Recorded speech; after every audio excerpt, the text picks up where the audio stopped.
What do you want? You want me back now?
haven't won here.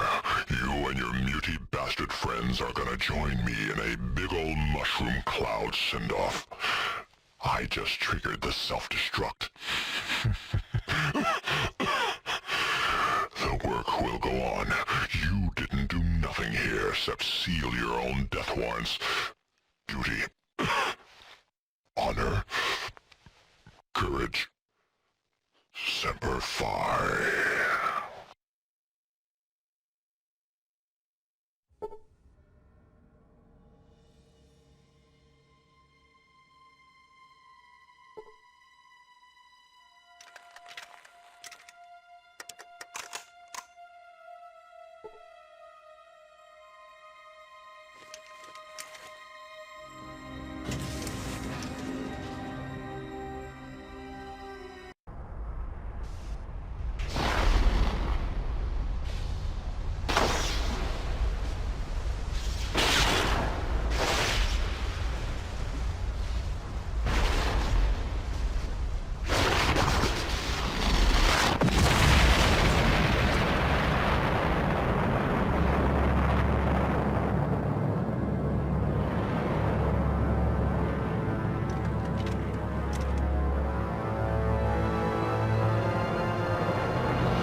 After the Enclave's destruction, the refugees of Arroyo and Vault 13 resettled, building a new community with the aid of the Garden of Eden creation kit. Finding themselves hundreds of miles from their vault, the members of Vault 13 chose to join the villagers in establishing a new community, and their technical expertise, combined with the villagers' survival skills, allowed the new settlement to grow and prosper. 2 generations of the same bloodline were reunited, and their savior, the Chosen One, became elder, presiding over the village in the years to come. Relations between the Slags and the residents of Modoc flourished. Between the two peoples, Modoc prospered and became a major farming community, supplying all the outlying regions with food. With Metzger gone, slavery disappeared from the area. Becky's casino bar grew quickly, and Rebecca Dyer's reputation as an honest casino and bar owner brought her the business needed to buy out her competition and expand. The den flourished, and it soon gained a reputation for being a tough but honest community. The correspondence between NCR and Vault City continued, and a few years after the destruction of the Enclave, Roger Weston assumed the head of the NCR Council. He immediately set limits for NCR's expansion north, and in a landmark settlement, passed an amendment that formally recognized Vault City's independence. Shortly after this settlement, Weston suffered a heart attack and retired from politics. He moved north to Vault City for medical treatment and eventually married Joanne Lynette in the following year. Less than a month after the Enclave's destruction, a mob war broke out in New Reno streets. The Wrights, armed with an arsenal of weaponry that dated back to the pre-war years, leveled the casinos of the other families with rocket launchers. The mob war was clocked as lasting a little over 43 minutes, and when the smoke cleared, half of New Reno had been demolished. To this day, it is commonly taught that the Wright family were the founders of New Reno. Though the Wright family never completely recovered from Richard's death, the knowledge that their killer had been brought to justice eased their troubled sleep. Myron died less than a year after the defeat of the Enclave, stabbed by a Jet addict while drinking in the den. His discovery of Jet was quickly forgotten, and now there is no one who remembers his name.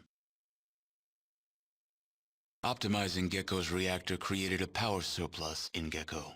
The Vault City Council, unable to expand because of their limited power supply, yielded to internal pressure and was forced to take over Gecko to control the reactor.